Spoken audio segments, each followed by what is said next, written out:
Closer to Turkey, tensions are growing between Iran and the Taliban. They are trading gunfire. Over the weekend, lethal clashes broke out at the border.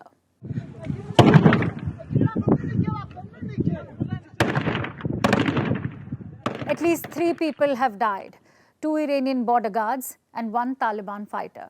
Threats are being issued by both sides. The situation is being described as dangerous by some observers. But what triggered the tensions in the first place? Well, this dispute is about water, specifically the Helmand River. It is the longest river of Afghanistan, stretching more than 2,000 miles. Both Iran and Afghanistan depend on the Helmand. It originates in the high mountains of the Hindu Kush and feeds into the wetlands of Iran. In recent weeks, the river has sparked tensions. Iran says it is not getting access to Helmand's waters. It accuses the Taliban of throttling the river's flow. The Taliban denies the charge, but over the weekend, the dispute took an ugly turn. There was shooting at Nimroz, at a border checkpoint. Nimroz is a border province of Afghanistan. We don't know exactly what happened. Both sides accuse the other of opening fire.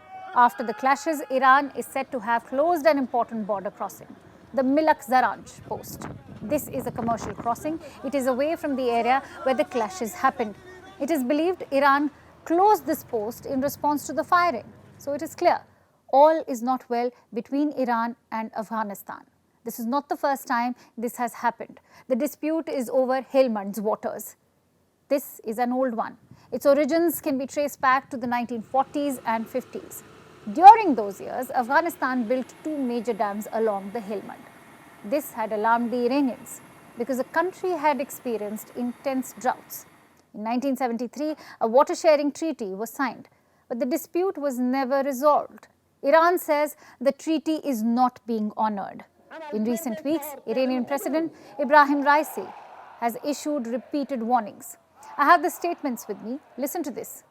This is Raisi talking about the water dispute with the Taliban, and I quote, "We will not allow the rights of our people to be violated. I warn the rulers of Afghanistan to immediately give the people their water rights. Take my words seriously now or don't complain later." I want the rulers of Afghanistan to immediately give the people of Sistan Baluchistan their water rights. The Afghan side should allow our experts to go for evaluation straight away. If our experts confirm the lack of water, we have nothing else to say. Otherwise, we will not allow the rights of our people to be violated. So what was the Taliban's response? Well, Kabul hasn't taken the criticism kindly. They have issued their own threats. Again, I have some statements. This is from the Taliban's defense ministry. Making excuses for war and negative actions is not in the interest of any of the parties. Kabul rejects the charge that it hasn't honored the treaty, so neither side is mincing their words. And this dispute could worsen bilateral ties. In recent months, both sides have made progress. In February, Iran took a major decision. It handed over the Afghan embassy in Tehran to the Taliban. Iran also accepted Taliban-appointed diplomats. It wasn't a formal recognition of the Taliban regime, but the move brought the 2 sides closer. The water wars could reverse this progress. Reports say both sides have held talks. Attempts are being made to diffuse tensions. Remains to be seen if diplomacy can solve this. New Delhi will be watching very closely. India depends on Iran for its engagements with Afghanistan. This year, India shipped humanitarian assistance to Afghans.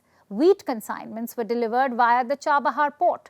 Last year, India had sent a technical team to Kabul to coordinate the delivery of humanitarian assistance. So India will be monitoring the situation at the borders. This is a developing story, and we'll keep a track of the latest developments. Now let's talk about Turkey. The results are in. The Turkish people have spoken. It's 5 more years of Recep Tayyip Erdogan as president. These elections are the biggest threat to his power. He was taken all the way by his challenger, Kemal Kilicdaroglu. It came down to a second-round runoff, but eventually Erdogan triumphed. Despite his botched handling of the economy, despite his slow reaction to the earthquakes in February, the Turkish people have overlooked all his failings and given Erdogan another chance. How free and fair were the elections? The opposition claims they were not. Kilicdaroglu says they were the most unfair in years, but he hasn't disputed the outcome.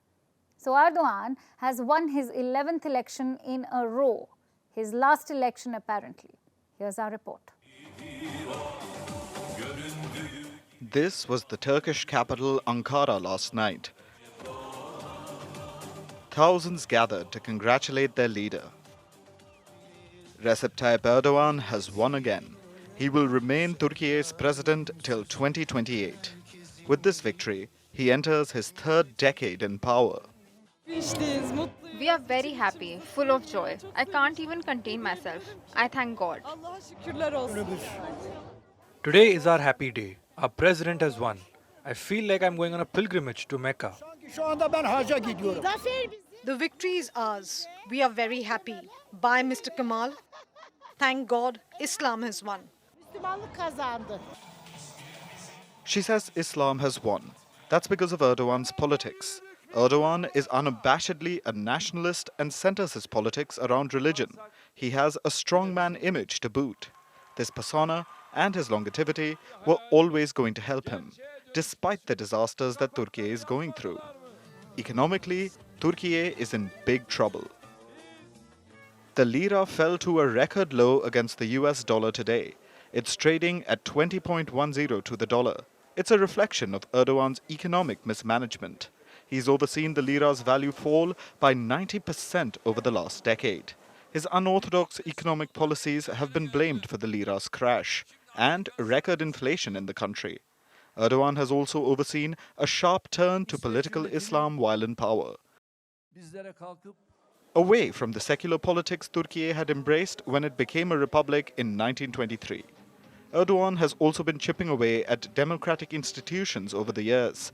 He has turned Turkey from a parliamentary democracy to a presidential one. He's concentrated the power of the presidential office. Overall, Erdogan has done much to erode Turkey's republican credentials. The opposition had vowed to undo this damage, but Turkish voters still narrowly rejected them. Erdogan won with 52% of the vote in this runoff election. His opponent, Kemal Kilicdaroglu, got about 48%. It was Erdogan's toughest ever election. He faced a coalition of opposition parties with Kilicdaroglu at their helm. The secular candidate vowed to fix Turkey. He pushed Erdogan to the wire, but Erdogan still prevailed. He delivered a diplomatic speech after his victory. No one has lost today. All 85 million have won. As a requirement of the responsibility given to us by our nation, we are not offended, resentful, angry, or enraged with anyone. It is now time to put aside all the debates and conflicts regarding the election period and unite around our national goals and national dreams. His opponent, Kilicdaroglu, has accepted the loss. However, he has vowed to keep fighting for democracy. The will of the people to change the authoritarian rule is clear despite all the pressures. Now I have something to ask you, for yourselves, for your children, for the retirees, for our mothers and fathers, for our farmers and traders' brothers. Support the democracy struggle. Erdogan has said he will not contest again, that he will give up power in 2028. Turkey has reposed faith in the tried and tested. But what will another 5 years of rule by the Turkish strongman mean for his country? For our last story today, let's talk about Venice, the floating city of Italy, which is known for its beautiful bridges and winding canals. But this weekend, it woke up to an unusual sight. Its central waterway has turned green. Now, let's set our expectations right. The Venice canals don't have crystal clear blue waters. Everyone knows that. We're used to their dirty, dark green colors. But this time, the canal water has turned bright green. It feels like Hulk took a bath in the water, or that Shrek the ogre made the canal its secret home. You would even expect Kermit the Frog to suddenly emerge out of the water, but with an army of several other green frogs. Because this green patch doesn't seem like the work of just one wholesome frog. Don't believe us? Here's a report. This is Venice, the city of canals, arguably one of Italy's most picturesque cities. But now it has an odd green problem. Look at these visuals. This is the city's central waterway, and now a patch of water in it has turned fluorescent green. Perplexing, right? The Venetians can relate. They have no idea where this green patch came from, but they're quite keen on finding out. Local authorities have begun an urgent investigation. They've collected water samples, which will be tested for answers.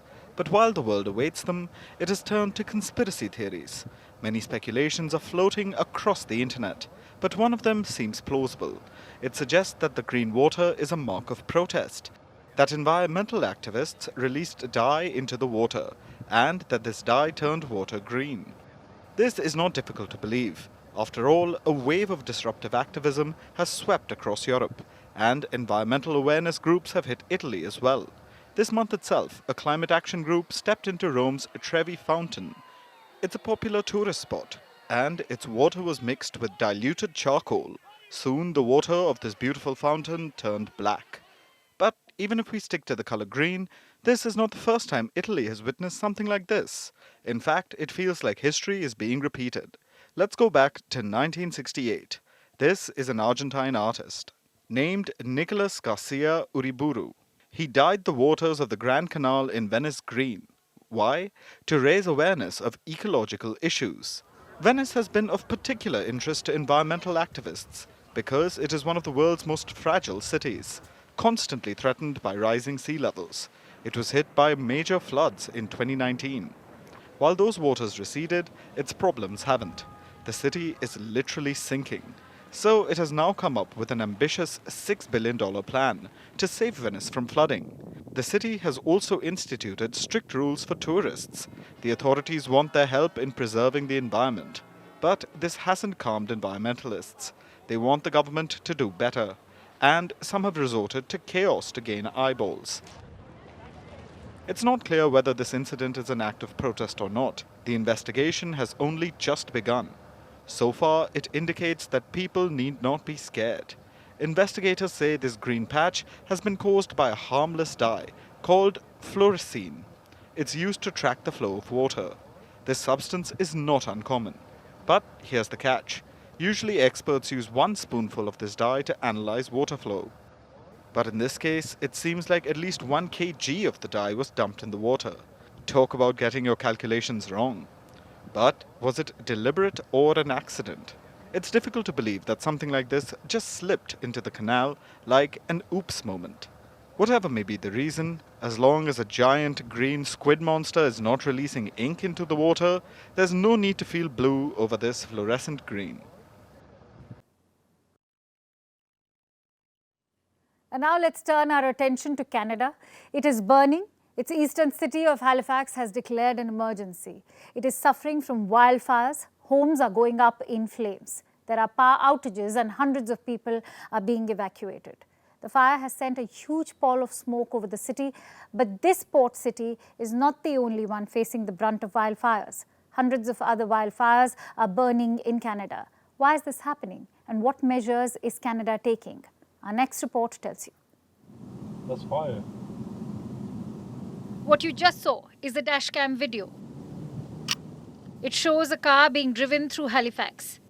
This is an eastern Canadian city, and a wildfire is ravaging the port city, burning out of control. These visuals are shocking, but they aren't the only ones. Look at this huge pall of smoke. This too is a result of the same wildfire, which sent up a huge cloud of smoke over the port city.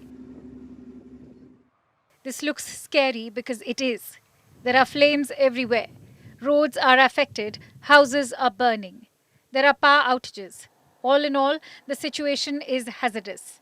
And Halifax has declared a state of local emergency, which will be in effect for at least a week. Meanwhile, evacuations are underway. But this horrific experience is not limited to this eastern Canadian city.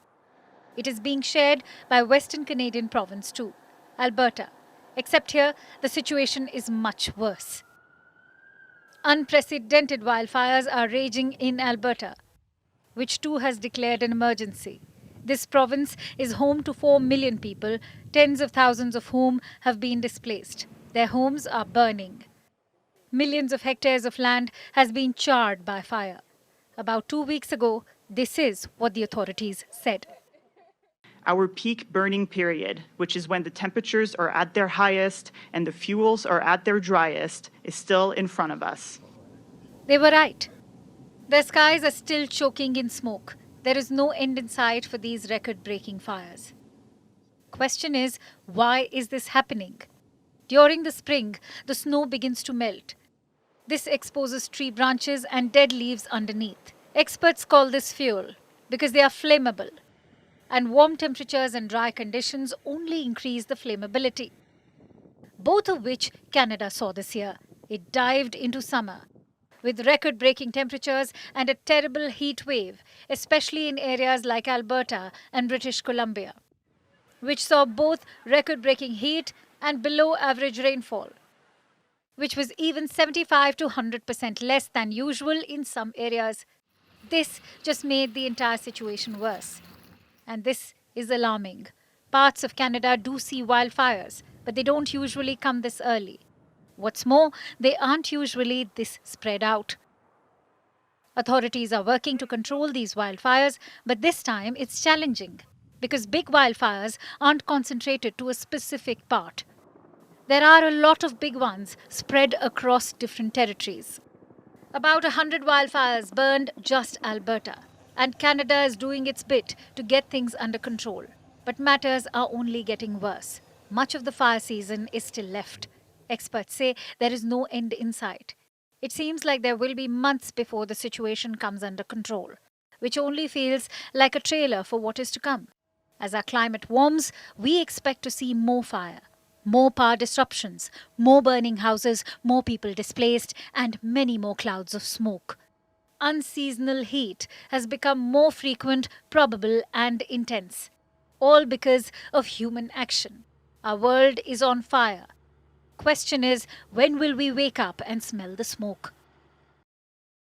And with that, it's time for Vantage Shots, images that tell the story. Starting with Chile, thousands of people gathered in Santiago to break a Guinness World Record. People formed the largest human image of a bicycle. In the US, Olympic champion Carissa Moore won women's title at Surf Ranch Pro, and SpaceX launched its latest Falcon 9 rocket on Saturday.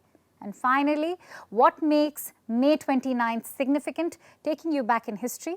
On this day in 1953, for the first time, two explorers reached the top of the world's highest mountain, the Everest. Edmund Hillary was a beekeeper from New Zealand, and Tenzing Norgay was a skilled climber from Nepal. Mount Everest Day marks their remarkable accomplishment. We leave you with that. Thank you so much for watching. We will see you tomorrow. Welcomed and congratulated by their fellow members of the expedition. Poor Tenzing descended from his glory into the center of a minor political storm. He was born in Nepal and grew up in India, and both nations are now at loggerheads to claim him as their national. However, Tenzing was unruffled when Colonel Hunt congratulated him and Hillary. Two unassuming men had climbed the 29,000-foot monarch of the Himalayas.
Moving through the clouds there, Falcon 9 has successfully lifted off.